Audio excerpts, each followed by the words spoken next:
에베소서는 주 62년경 사도 바울이 로마 감옥에 갇혀 있을 때 쓴 편지입니다. 좀 더 과거를 거슬러 올라가 보면 사도 바울이 3차 선교 여행을 마치고 돌아올 때에 많은 성도들이 만류를 했습니다. 그 이유는 가게 되면 결박을 받고 또 감옥에 갇힐 것을 알고 있었기 때문이죠. 사도 바울은 그것을 알고 있음에도 불구하고 죽을 것도 각오하고 예루살렘으로 돌아오게 됩니다. 결국 사도 바울은 감옥에 갇히게 되고 그 근처에 있는 지중해 연안에 있는 가이사랴라고 하는 곳에 2년 동안 감옥 생활을 하게 됩니다. 사도 바울은 기도하는 가운데 로마에도 복음을 전하고 싶은 마음이 있어서 자신이 로마의 시민권을 가지고 있는 것을 이용해 로마의 황제 가이사에게 재판받을 것을 청원하고 기다리게 됩니다. 그 2년이 지난 후에 이 가이사랴에서 로마로 가는 배를 타고 지중해를 통해 로마로 가게 됩니다. 로마에 가서 가택연금 상태에서 2년 동안 또한 감옥살이를 할 때 이 편지를 쓰게 된 것이죠. 사도 바울은 에베소서 3장 1절에서 자신이 그리스도 예수의 일로 너희 이방인을 위하여 갇힌 자 되었다는 말로 시작을 합니다. 생각을 해보았습니다. 나 같으면 복음을 전하다가 감옥에 갇히고 그것도 가이사랴에 2년 그리고 로마에 가서 2년 동안 감옥살이를, 사실은 사도 바울은 가족이 없습니다. 옆에서 돌봐줄 아내도 없고 그리고 자식들도 없습니다. 얼마나 외롭겠습니까? 우리가 병원에 하루 이틀 입원을 해도 돌봐줄 가족이 있으면 의지가 되는데 그 수년 동안 아내와 자식도 없이 얼마나 힘들었겠습니까? 더 놀라운 것은 저 같으면 순간적으로 원망도 하고 그럴 텐데 여러분도 한번 생각해 보십시오. 여러분들이 주님의 복음을 전하다가 이곳에서 2년 동안 감옥살이하고 저 멀리 다른 나라까지 끌려가서 2년 동안 또 가택연금이지만 감옥살이를 한다고 할 때 여러분들은 늘 은혜가 넘치고 감사하겠습니까? 참 어려운 일입니다. 근데 놀라운 것은 사도 바울은 그 가운데서도 한탄하고 원망하기보다는 자신이 복음의 일꾼으로 선택해 주시고 자신을 베풀어 주신 하나님의 은혜에 감사하는 마음을 3번씩이나, 오늘 본문에서만 3번씩이나 언급하고 있다는 것입니다. 2절을 좀 보시죠. 2절을 보시면 에베소 3장 2절에 너희를 위하여 내게 주신 하나님의 그 은혜의 경륜을 너희가 들었을 터이라. 여기서 하나님의 은혜라는 단어를 사용합니다. 7절로 가겠습니다. 이 복음을 위하여 그의 능력이 역사하시는 대로 내게 주신 하나님의 은혜의 선물을 따라 내가 일꾼이 되었노라. 하나님의 은혜의 선물을 따라 내가 일꾼이 되었다라고 얘기를 합니다. 여전히 은혜가 그를 지배하고 있습니다. 8절에 보면 모든 성도 중에 지극히 작은 자보다 더 작은 나에게 이 은혜를 주신 것은 측량할 수 없는 그리스도의 풍성함을 이방인에게 전하게 하시고, 여기서도 지극히 작은 자보다 더 작은 나에게 은혜를 주셨다라고 고백을 합니다. 저는 개인적으로 사도 바울이 이처럼 어떤 상황에서든 감사할 수 있었던 것은 자신의 정체성, 아이덴티티를 가지고 있었기 때문이에요. 여러분, 사람이 살다가 자신의 정체성을 잃어버리게 되면 원망은 쉽게 나옵니다. 제가 목사로서 처음 하나님 앞에 헌신을 하고 안수를 받고 여기까지 왔을 때, 안수를 처음 받았을 때 그 마음을 잃어버리게 되면 제 마음속에 불편할 뿐만 아니라 불평이 나오고 원망이 나오게 되어 있는 건 자연스러운 거예요. 왜냐하면 남과 비교를 하기 시작하는 거죠. 사도 바울이 자신의 정체성을 잃어버리면 나는 아내도 없고 난 자식도 없고 나는 아무것도 없어요. 그런 가운데 불평이 나오는 거예요. 여러분들의 삶도 어떻게 보면 아버지로서의 그 무거운 짐, 어머니로서의 그 가정의 모든 일들을 감당하는 그 짐들, 혹은 여러분들이 직장에서 묵묵히 또 교회 안에서도 저는 월급 받고 일을 하지만 여러분들 월급 받고 일하는 게 아니라 헌금 내고 하잖아요. 이러한 정체성을 잃어버리게 되면 여러분들은 입에서 불평이 나오기 시작해요. 사도 바울이 끝내 죽기까지 감사할 수 있었던 것은 아이덴티티, 정체성을 잃어버리지 않았기 때문이죠. 우리는 세상 끝날까지 이 정체성을 잃어버리면 안 돼요. 선교사님들이 이역만리에서 복음을 전할 때 부모를 고국에 두고 왔습니다. 형제들도 그렇습니다. 혹이라도 열악한 곳에서 선교하시는 분들은 저 한국 땅은 참 좋은 땅인데 전화 한번 누르면 배달이 되고 에어컨이 나오고 자신의 정체성을 잃어버리면 선교사님들은 원망하는 것은 아주 쉽습니다. 혹이라도 저와 여러분이 요즘 원망이 많다는 것은 우리의 정체성을 잃어버렸기 때문일 수도 있어요. 교회 생활도 마찬가지입니다. 여러분, 바울이 건강했다고 생각하세요? 바울은 여기에 있는 테반의 성도들처럼 아니 그거보다 더 나쁜 질병을 몸에 짊어지고 살았어요. 육체의 가시를 몸에 붙이고 살았어요. 건강하지 못했어요. 그가 젊다고 생각하십니까? 주 30년에 예수님 만났습니다. 지금은 30여 년이 지나 요즘 우리나라로 하면 죽을 나이입니다. 노년입니다. 노년에는 어떻게 살아야 됩니까? 편안히 쉬면서 살아야 합니다. 그런데 편안히 살지 않고 있습니다. 여러분, 사도 바울이 저와 여러분처럼 냉장고에 먹을 것 넣어놓고 풍족하게 살 것 같습니까? 여러분, 감옥에 갇혀있는 지금 죄수로 잡혀와 있는 그에게 누가 이쁘다고 먹을 것을 펑펑 주겠습니까? 그의 환경이 우리보다 나을까요? 그의 환경이 시원한 바람이 나오고 그늘이 있고 좋은 옷들이 넘쳐날까요? 그렇지 않습니다. 로마의 감옥이라는 것은 그렇지가 않은 것이죠. 그래서 사도 바울을 깊이 생각해 보면 사도 바울은 자신의 정체성을 얼마나 저렇게 잃지 않고 살았으면 끝까지 하나님의 은혜를 감사할까? 저 자신에 대한 숙제였습니다. 또 여러분들에게도 숙제가 되기를 원합니다. 사랑하는 성도 여러분, 여러분 나름대로 개인적으로 또는 환경적으로 어려운 일이 많을 것입니다. 더더욱 날씨는 무덥고 폭염이 계속됩니다. 감당해야 할 일도 있고 극복해야 할 일도 있고 그리고 해결해야 할 일들도 쌓여 있다고 생각합니다. 거기다가 더더욱 건강도 좋지 않고 나이도 들어 예년 같지 않고 또한 경제적인 여건도 좋지 않고 주위의 환경도 원하는 만큼 잘 풀리지 않는 분들도 있을 것입니다. 하지만 여러분도 바울처럼 잃어버린 것만을 생각하지 말고 하나님께서 여러분에게 주신 은혜, 구원의 은혜, 그리고 지금 여러분들이 누리고 있는 그 은혜를 생각하면서 여러분들이 삶이 정말 감사가 넘치기를 간절히 소망합니다. 사도 바울이 감옥에서 감사할 수 있었던 가장 중요한 원인은 다메섹 도상에서 알게 된 비밀로 인해 그 비밀을 맡은 일꾼으로서 살아가고 있었기 때문이에요. 그러면서 바울은 그 비밀에 대해 에베소 교회 성도들과 여러 성도들과 함께 공유하기를 원했던 겁니다. 그래서 함께 공유하기를 원했던 비밀, 이것이 오늘 설교의 제목인데요. 사도 바울이 에베소 교회 성도들과 이 비밀을 어떻게 공유해 가고 있는지 그 과정을 통해서 말씀을 오늘 듣기를 원합니다. 첫째로, 사도 바울은 에베소 교회 성도들이 그 비밀을 깊이 알기를 원했어요. 여러분들 에베소서 3장 2절과 4절을 좀 보시겠습니다.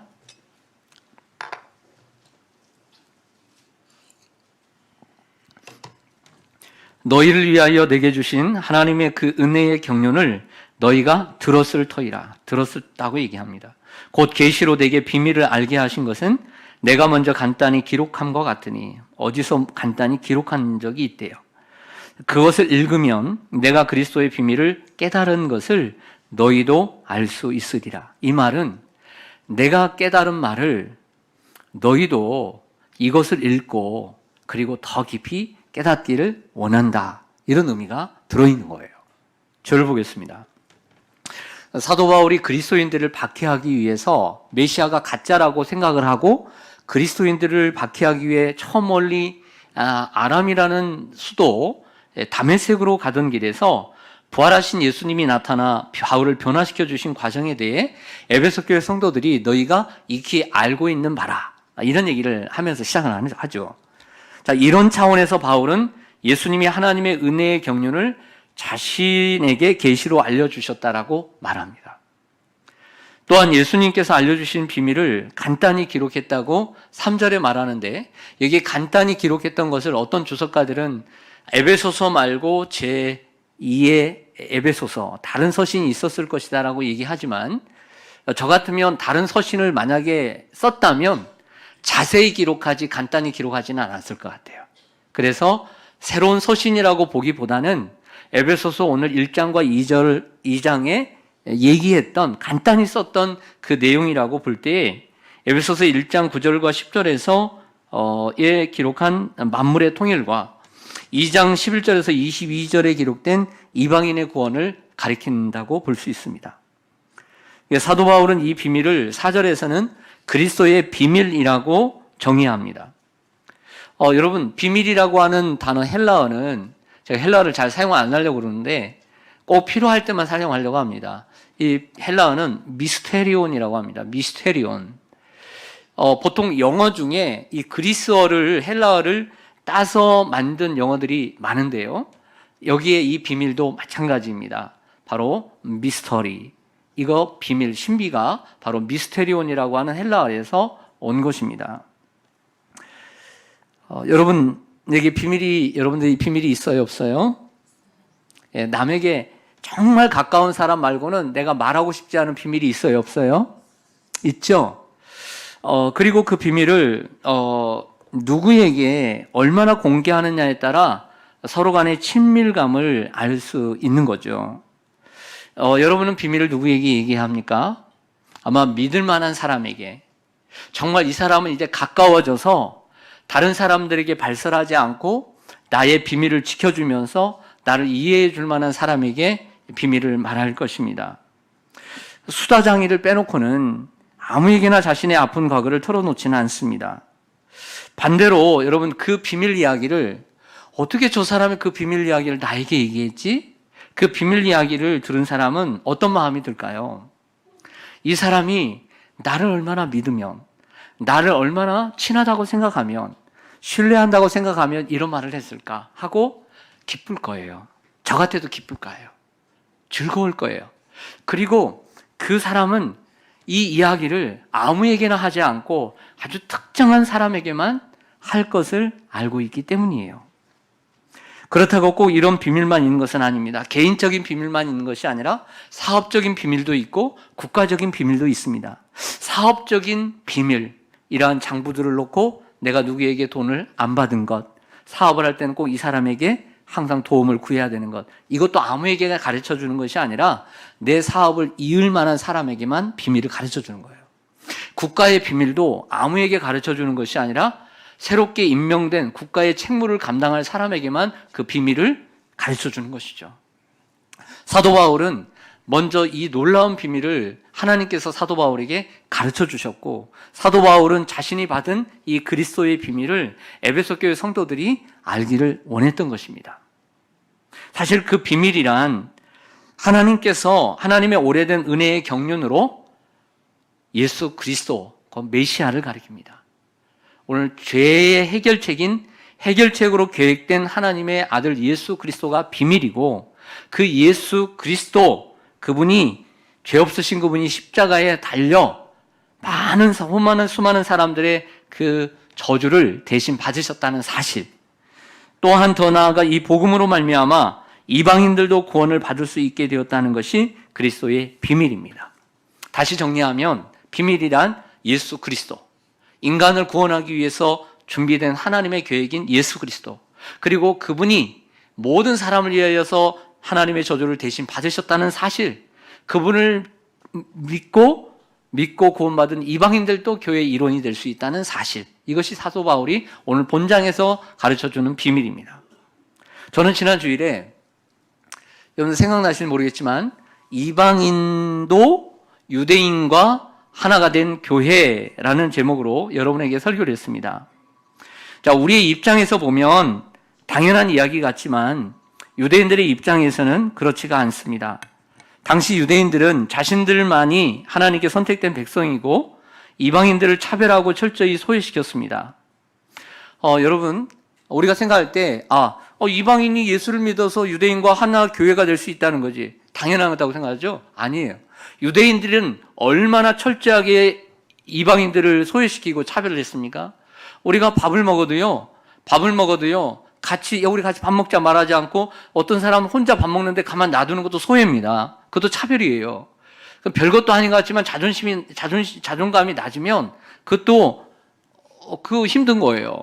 근데 그걸 뛰어넘어서 정말 인간적인 소외를 하고 있는 거죠. 이게 얼마나 어려운 사실인지를 다시 한번 가르쳐 드리면 사도행전 15장에 바울과 바나바가 1차 선교여행을 아시아를 돌고 왔습니다. 그리고 열린 회의가 예루살렘 회의인데 우리는 그것을 예루살렘 총회라고 그래요. 그래서 사도행전 15장의 내용에 그 회의로 모인 최고의 안건이 뭔지 아세요? 이방인들도 하나님을 믿을 수 있는가? 이방인들도 교회의 일원이 될 수 있는가? 이게 안건이었어요. 황당한 얘기죠. 요즘 같으면 말이 안 되는 얘기예요. 근데 그때는 말이 된 거예요. 그래서 거기에서 베드로가 내가 복음을 전할 때 이방인들도 방언을 하고 하나님 성령을 받고 믿더라는 거예요. 이 발언을 합니다. 거기다가 더 나아가 선교여행을 다녀온 바나바와 바울이 우리도 복음을 아시아에서 전할 때 그 사람들도 복음을 듣고 이방인들이 주님께 성령을 받고 어떤 사람들이 고민 끝에 그러면 그들도 예수를 믿으면 우리와 같이 하나님의 자녀로 받아들이자. 그러면서도 또 3가지 조건을 또 달아서 결의를 해요. 얼마나 하기 싫었으면. 3가지 결의. 그게 뭐냐면 우상의 제물과 피와 목매에 죽인 것과 음행을 멀리하는 3가지 조건을 달고서 받아들이자. 이렇게 내린 게 사도행전 15장이에요. 여러분들 에베소서 3장 6절을 좀 가보겠습니다. 우리 한번 같이 읽겠습니다. 시작. 이는 이방인들이 복음으로 말미암아 그리스도 예수 안에서 함께 상속자가 되고 함께 지체가 되고 약속에 참여하는 자가 됨이라. 아멘. 이는이라고 시작됩니다. 이는 이방인들이 복음으로 말미암아 그리스도 예수 안에서 함께 상속자가 되고 함께 한 몸이 되고 함께 약속에 참여하는 자, 썩지 않고 쇠하지 않고 더럽지 않는 하나님의 나라를 기업으로 이을 자들이 됨이라. 이는이라는 것은 목적 구절이거든요. 이게 비밀의 목적이라는 거예요. 이 그리스도의 비밀을 바울은 7절에서 복음이라고 표현을 합니다. 여러분, 아주 중요한 얘기를 할게요. 어느 누가 여러분에게 비밀을 정말 어렵게 단둘이 있을 때 비밀을 말했습니다.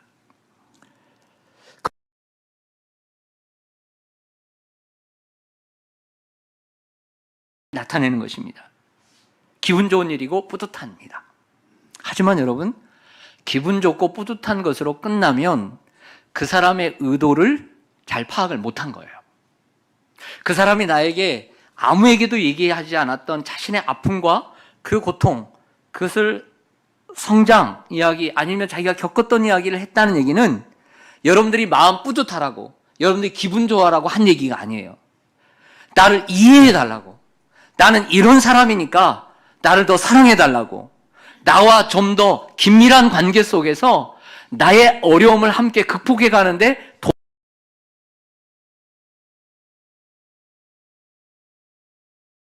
마찬가지로 사도 바울은 성도들이 그리스도의 비밀을 깊이 깨달아 알기를 원했던 거예요. 하나님께서 인간을 구원하시기에 하나밖에 없는 아들, 그 외아들을 예수를 인간의 모습으로 이 땅에 내보내주셨습니다. 십자가에 못 박혀 피 흘려주심으로 우리의 죄를 위해서 죽으셨습니다. 그 당시에 십자가는 온몸이 발가벗겨 가장 수치스럽고 가장 고통스러운 형벌이었습니다. 우리는 이 이야기를 너무나 많이 들어서 잘 알고 있습니다. 그러나 별 감동이 없이 들을 수 있습니다. 그렇다면 그 비밀은 아는 것이 아닙니다. 그냥 그 비밀을 들은 것에 불과한 것입니다. 우리는 누군가에게 비밀을 듣습니다. 그 비밀을 듣고 공감하고 함께 아파하고 그리고 함께 이겨내도록 노력합니다. 이것이 비밀을 아는 것입니다. 내가 그 사람을 진심으로 진정으로 이해하고 알고 함께 그 인생에 동참해 주는 것입니다. 이것이 아는 것입니다. 우리가 진정한 복음을 안다면 듣는 것으로 끝나서는 안 됩니다. 가만히 듣기만 하고 그 그리스도의 고난에 동참치 못한다면 듣는 사람에 불과한 것입니다. 그것을 진정으로 듣고 깨달아 알아서 예수 그리스도의 고난이 얼마나 심한 고난인지, 나를 위한 고난인지, 얼마나 고통스러웠는지, 얼마나 나에게 기쁜 복음인지를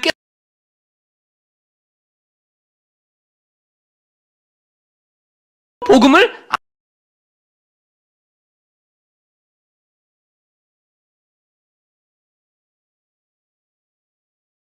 그러니까 복음을 듣기만 하는 사람이 일꾼이 되지 않습니다.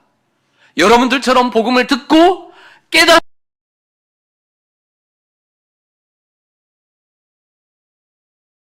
되는 것입니다.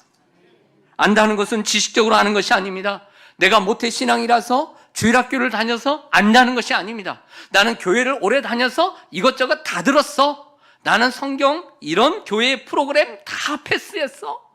나는 성경을 얼마나 읽고 얼마나 쓰고 얼마나 암송하고 나는 신학까지도 공부했어. 이걸 얘기하는 것이 아닙니다.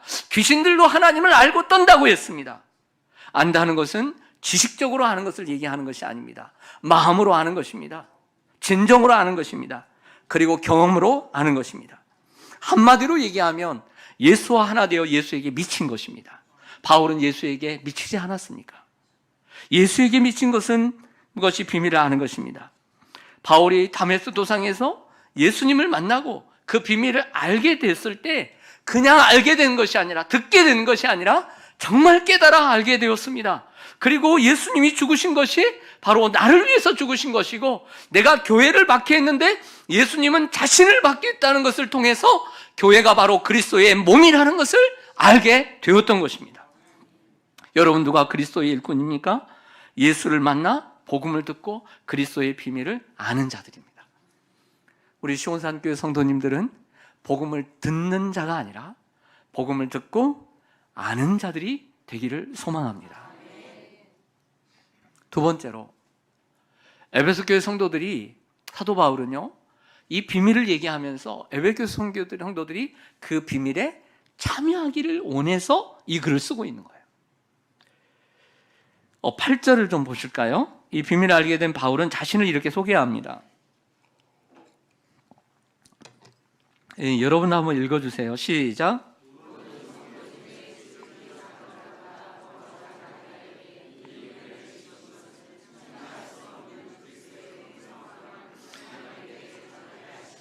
아멘. 사도 바울은 자기 자신을 소개하면서 모든 성도 중에 지극히 작은 자보다 더 작은 나라는 최상급과 비교급이라고 하는 아주 독특한 문학적 기법을 사용하고 있습니다. 이 말은 예수 믿는 모든 사람 중에 나보다 더 작은 자는 없다, 이런 뜻이죠. 사도 바울은 적당하게 이 편지를 읽고 보는 사람들에게 자신을 잘 보이기 위해서 겸손하게 쓰는 게 아니에요. 바울은 자신을 진정으로 작은 자로 자신이 느끼고 고백을 하고 있습니다.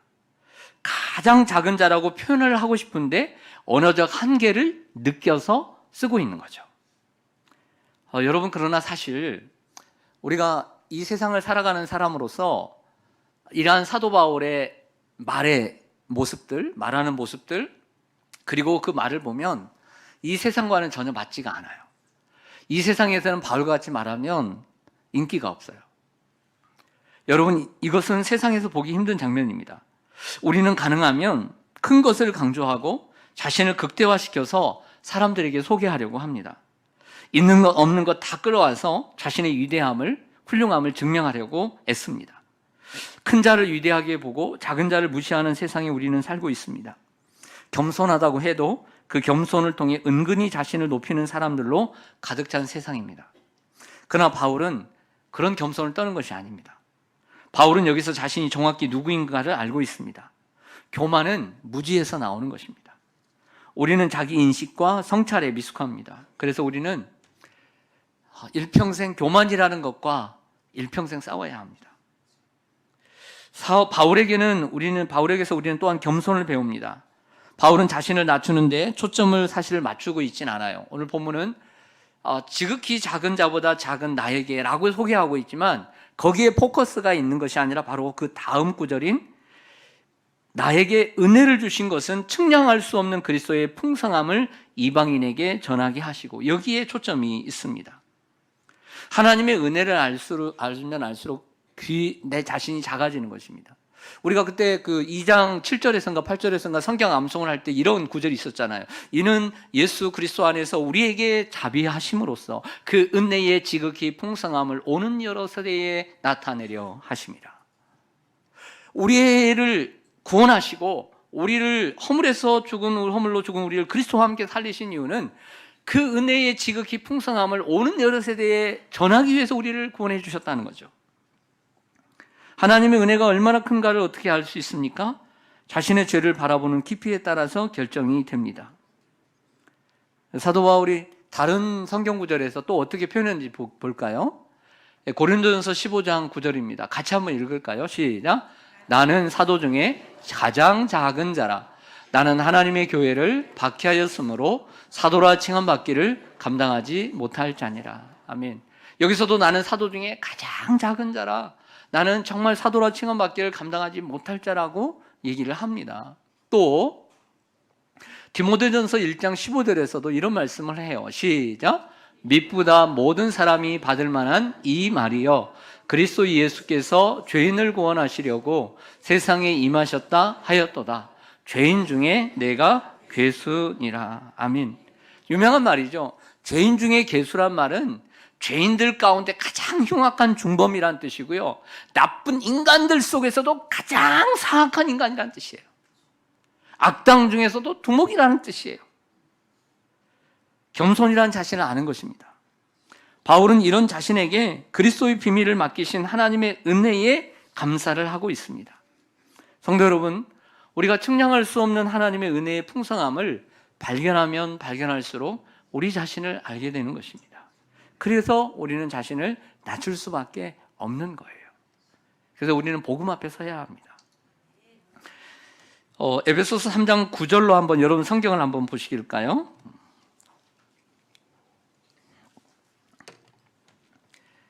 영원부터 만물을 창조하신 하나님 속에 감추어졌던 비밀의 경륜이 어떠한 것을 드러내게 하려 하심이라. 이는 이제 교회로 말미암아, 중요한 단어입니다. 교회로 말미암아 하늘에 있는 통치자들과 권세들에게 하나님의 각종 지혜를 알게 하려 하심이니 곧 영원부터 우리 주 그리스도 예수 안에서 예정하신 뜻대로 하신 것이라. 아멘. 사실 미스터리, 이 비밀이라는 것은 감춰졌던 것인데 하나님께서 사실은 이 비밀을 드러내기 위해서 비밀로 두신 거예요. 이런 뜻이에요. 그러니까 사실 우리에게 보여준 이 바울이 말하는 비밀은 이미 다 드러난 비밀이에요. 드러난 비밀. 나타내기 위해서. 그런데 하나님께서 오늘 뭐라고 말씀하시냐면 교회로 말미암아 이 비밀이 드러나기를 원하셨다는 거예요. 그래서 여러분, 하나님께서 이 놀라운 비밀을 오직 교회를 통해서만 나타내 주시기로 마지막 10절에 보면 영원전부터 계획된 것이라는 거예요. 예수 그리스도 안에서 교회를 통해서, 교회로 말미암아 복음이 전해지는 것이 이미 정해진 바라는 거죠. 교회로 말미암아 통치자들과 권세들에게 하나님의 각종 지혜를 알게 될 것이라. 참 어려운 말입니다. 자, 오늘 본문은 좀 어려웠어요. 그래서 저도 고심을 많이 하고 생각을 참 많이 했습니다. 존 칼빈은 에베소서 주석에서 사도 바울이 유대인들과 이방인들로 구성된 교회를 정사들과 권세들이 하나님의 경이로운 지혜를 관찰하는 거울로 생각했다. 요약하면 사도 바울이 이 교회를 거울로 생각했다라고 하는 것이죠. 통치자들과 권세들이 교회를 통해 하나님의 각종 지혜, 경이롭고 무궁한 지혜, 다양하고 다채롭고 멋진 지혜를 알게 됩니다. 그 교회는 이방인과 유대인이 복음을 듣고 믿어 하나가 된 새로운 인류, 새로운 사회, 바로 교회입니다. 결국 교회로 말미암아 이 비밀이 드러나기를 원하셨다. 그러므로 교회는 하나님의 지혜, 하나님의 비밀을 보이는 유일한 기관이에요. 사람들은 교회를 좀 무시합니다. 사람들은, 예수를 안 믿는 사람들은 더더욱 무시합니다. 교회를 다니는 사람들 중에도 교회를 가벼이 여기는 사람들이 있습니다. 이것은 하나님께서 교회를 얼마나 귀히 여기시는가를 잘 모르는 사람이기 때문에 그런 거예요. 네, 그분들이 또한 성경을 통해서 교회를 하나님이 얼마나 귀하게 여기고 있는 것을 알아가기를 소망합니다. 우리는 오늘 본문에서 바울의 마음을 잘 읽어야 합니다. 저자의 마음. 바울은 예수님을 모를 때 비방자요, 박해자요, 폭행자였습니다. 그랬던 바울을 부활하신 예수님이 다메섹에서 만나주시고 변화시켜주시고 비밀을 맡은 이방인을 위한 그릇으로 삼아주셨습니다. 그리고 그 비밀이 예수 그리스도요, 이 복음의 비밀을 듣고 이방인들도 유대인들과 함께 한 교회의 일원이 될 수 있고 하나님 나라의 상속자, 아들이 될 수 있고 한 몸 지체가 될 수 있고 그 유업을 이을 자가 될 수 있다는 것, 이것을 가르쳐 준 것이죠. 여러분들 화면에 좀 성경 구절한 것들 보겠습니다. 빌립보서, 에베소서 다음에 있는 빌립보서 1장 3절과 5절의 말씀인데요. 내가 너희를 생각할 때마다 나의 하나님께 감사한다. 뭘 감사할까요? 간구할 때마다 너희 무리를 위하여 기쁨으로 항상 감사한다. 간구한다. 그 이유는 너희가 첫날부터 이제까지 복음을 위한 일에 참여하고 있기 때문이라. 이렇게 말해요. 복음을 알고 복음에 함께 참여하고 있는 것을 사도 바울이 빌립보 교회 성도들을 생각하면서 하나님 앞에 감사했던 것이죠. 여러분, 요즘은 이렇게 저도 이렇게 한 주소록에 한 2,000명이 있는 것 같아요. 필요 없는 게 많은데 정리를 아직 안 해가지고. 근데 보면 요즘 단톡들이 많습니다. 단체 카톡. 그럼 보면 하도 단톡이 많은데 몰랐을 때는 켜놓게 되면 카톡. 귀찮아 죽겠어요. 그랬더니 누가 가르쳐 줬어요. 집안에 가까운 사람이. 그건 여기 들어가서 무음을 누르면 그건 소리가 안 난대요. 아시죠? 그러니까 예를 들어서 이 단톡은 내가 소리를 안 듣고 싶다, 진동을 안 듣고 싶다면 그 안에 들어가서 누르는 게 있어서 종이 있어요. 그 종을 딱 누르면 그 다음부터는 거기는 무음인 거야.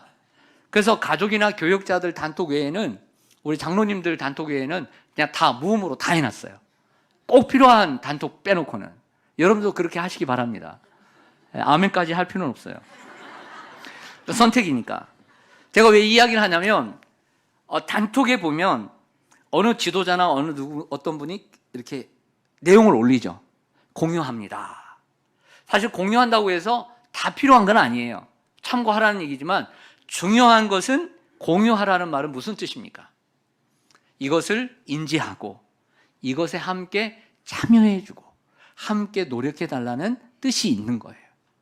사도 바울이 이 비밀을 성도들에게 공유하는 것은 알고만 있으십시오, 이렇게 말하고 있는 게 아니죠. 여기에 진정으로 알고 함께 동참해 주십시오, 이렇게 말하고 있는 것이죠. 사도 바울이 자신의 먼저 알게 된 하나님의 은혜의 경륜, 그리스도의 비밀을 성도들에게 알려주고 있습니다. 그 이유는 그들이 참여하기를 원했던 것입니다. 그 그리스도의 비밀은 바로 복음입니다.